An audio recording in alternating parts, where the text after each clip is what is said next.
Hi, this is Paul Chang. I was reaching behind my living room TV a few days ago to fish out a dropped HDMI cable, and my forearm brushed against the power brick for my soundbar. It was warm. Not hot, but definitely warm. The weird thing, that TV hadn't been turned on since Sunday. That heat you feel on your supposedly turned off electronics, that is literal cash radiating into your drywall. I started looking into why this happens, and actually, let me just give you the exact number so you understand the scale of this. The NRDC found that up to 23% of the electricity you pay for every single month is stolen by what's called phantom drain. Before we get into it, do me a favor and hit subscribe if you're tired of getting quietly nickeled and dimed by tech companies. Nationwide, we're bleeding about $19 billion a year just to keep things like our coffee makers and game consoles sitting in standby, waiting for a button press. I almost ignored this because I thought the fix would involve calling an electrician or ripping open walls. It doesn't. There is a stupidly simple $4 physical plug-in that completely severs this invisible drain forever. And once you see how they've been rigging these devices, you'll realize why your power bill never really drops, even when you go out of town for a week. Have you ever noticed that? You come back, the house has been empty, nobody has opened the fridge or turned on a light, and the bill is still somehow $70 or $80. The first thing you have to understand is that the appliance industry basically pulled off a massive, quiet heist about 15 years ago. And they did it to save literally pennies per unit. I'm talking about the death of the hard switch. Think back to an old box fan, or maybe a heavy CRT television from the 90s. When you pushed the power button on those, there was this heavy, mechanical ka-chunk sound. You could physically feel the resistance in the plastic when you pressed it. That wasn't just for show or tactile feedback. That button was a mechanical relay. It physically severed the copper wire inside the machine. It created a literal air gap. Electricity could not jump across it. Off meant actually dead. Zero power. Now go push the power button on your flat screen, or your microwave, or even your freaking washing machine. It's this gentle little tap. A soft switch. There's no click. There's no physical disconnect happening inside the machine. When you use a soft switch, the internal AC to DC power supply, the transformer, is still fully energized. It's sitting there pulling 120 volts from your wall, just waiting.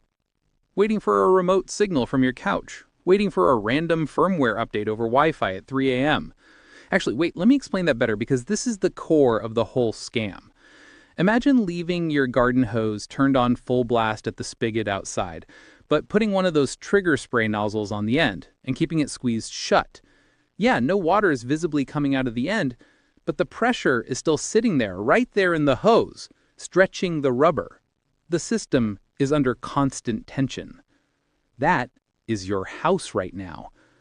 The Department of Energy estimates the average modern home has something like 65 devices plugged in at any given time, and almost all of them are sitting there in soft off mode. A couple of watts here, 5 watts there. It functions exactly like a constantly running 100-watt incandescent light bulb that's just been sealed up inside your drywall where you can't see it. And the utility companies, they absolutely love this. You'd think they'd want to run campaigns teaching you to be efficient, but phantom drain creates what the grid operators call a base load. It's this massive, predictable chunk of energy consumption that never, ever fluctuates. It's basically a permanent, invisible subscription fee that you pay them just for the privilege of having things plugged into your wall. They know exactly what's happening. They just don't want to talk about it because it's guaranteed, effortless revenue. So a few days ago, after feeling that warm power brick behind my TV, I got a little annoyed. I started walking around my house, just feeling things. I touched the router, warm. The gaming console in rest mode, definitely radiating heat. The older sound system I had in the garage, warm to the touch even though I haven't played music on it in a month. I realized that if I wanted to actually stop this theft, I'd have to physically unplug everything from the wall when I wasn't actively using it, which is insane. I'm not doing that. Nobody is going to crawl behind their heavy wooden entertainment center every single night to yank a cord out of the wall. But then I found out there is a workaround. A way to bypass the manufacturer's cheap, soft switch entirely and force a true physical disconnect without rewiring anything in your house. But before I even ordered this little $4 plug-in, I ran into a massive problem. I had 65 devices in my house. And you can't just slap this physical kill switch on everything. Some things actually need that standby power. If you put this on the wrong device, you're going to corrupt your hard drives, completely ruin your smart home routines, or degrade your OLED screens. So how do you find the exact vampires that are actually bleeding your house dry without just guessing and breaking your tech? Well, you have to diagnose it. You can't just guess. I realized pretty quickly that I needed to actually see the invisible power draw. So I ended up picking up one of those plug-in electricity usage monitors. You've probably seen them before. They usually go by the name Kilowatt or something similar. Honestly, the device itself feels incredibly cheap. It's this chunky, hollow-feeling block of gray plastic with an unlit, old-school LCD screen that looks like a cheap pocket calculator from 1995. But it does exactly one thing perfectly. It shows you the real-time active wattage pulling through the outlet. I spent an entire Saturday morning basically crawling around on my hands and knees behind furniture, breathing in that weird, dry smell of old dust that always collects behind the TV stand, plugging this gray block into the wall, and then plugging my devices into the block to test them. And what I found was, well, it was honestly infuriating. Let me give you a specific example. I have this older laser printer in my home office. It sits in the corner doing absolutely nothing 99% of the time. The meter was showing it was pulling a constant 6 watts, just sitting there, waiting for a print job that I send maybe twice a month. My kid's Xbox, actually wait, let me be precise here because the settings matter. When it was in instant on mode, it was pulling like 12 watts. But even when I went into the menu and completely turned that feature off, when the console was theoretically dead, it was still pulling almost 2 watts. Because the heavy black power brick itself was still sitting there actively converting AC wall power to DC power. It's just wasting that energy as heat. That's why those bricks are always warm. But this is where you have to be really careful, and why I'm glad I didn't just go blindly ripping cords out of the wall. I almost made a massive mistake.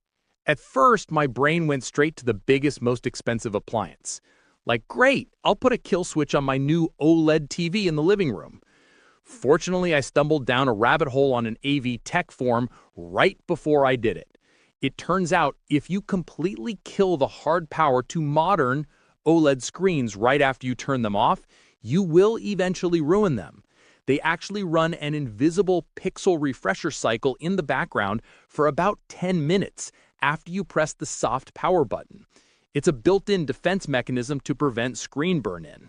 If you cut the hard power with a switch every night, you interrupt that delicate cycle. Over time, your $2,000 TV is permanently damaged. Same goes for your Wi-Fi router. I mean, obviously, if you kill your router, your smart thermostats lose their minds and your security cameras go blind. So you can't be stupid about this. You have to isolate the dumb vampires.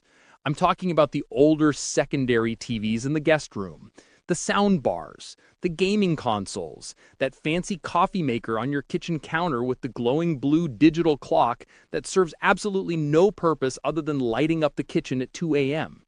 For those specific dumb devices, you deploy the $4 Loophole.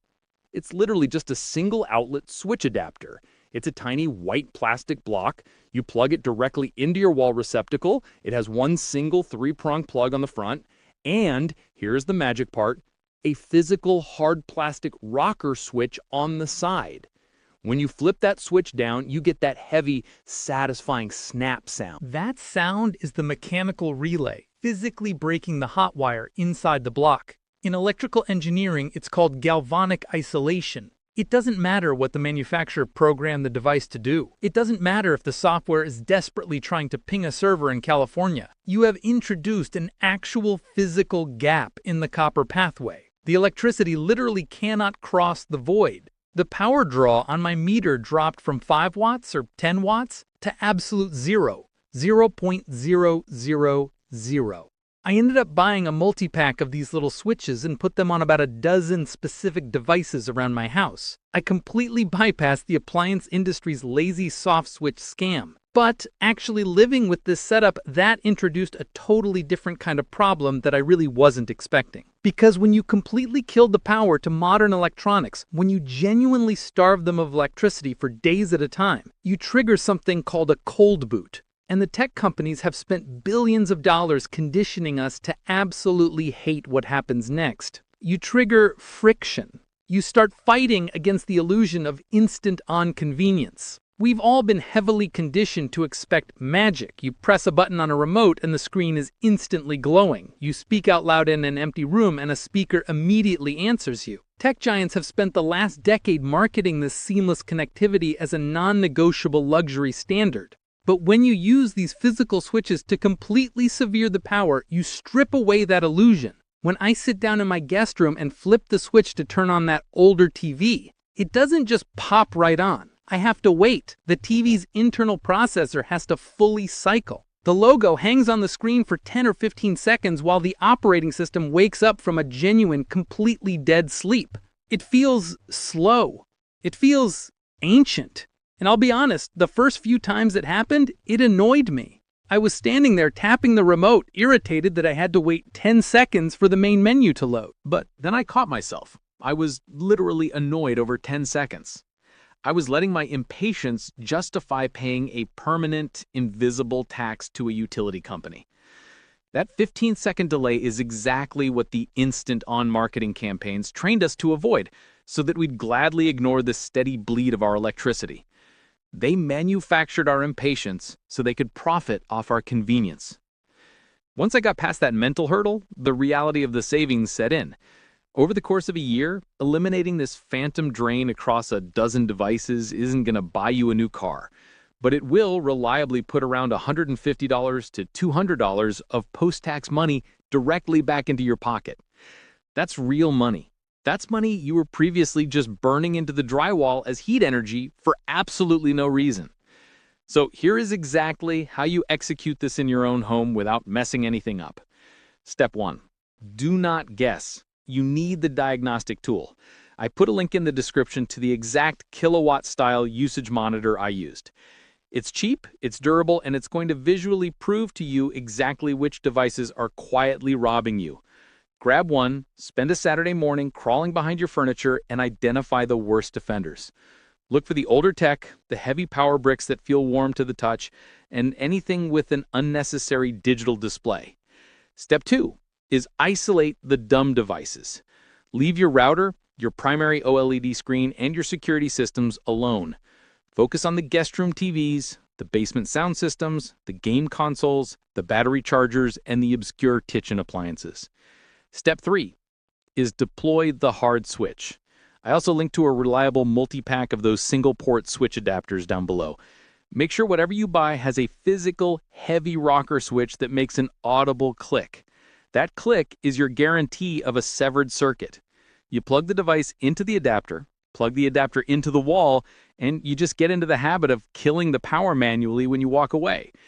It's a $4 piece of plastic that defeats an industry-wide scam. You're taking back control of your own hardware. So go test your walls. See how much heat is radiating off your power bricks right now. You might be shocked at how much you're actually paying just to keep the lights off. Thanks for watching, and I'll see you in the next one.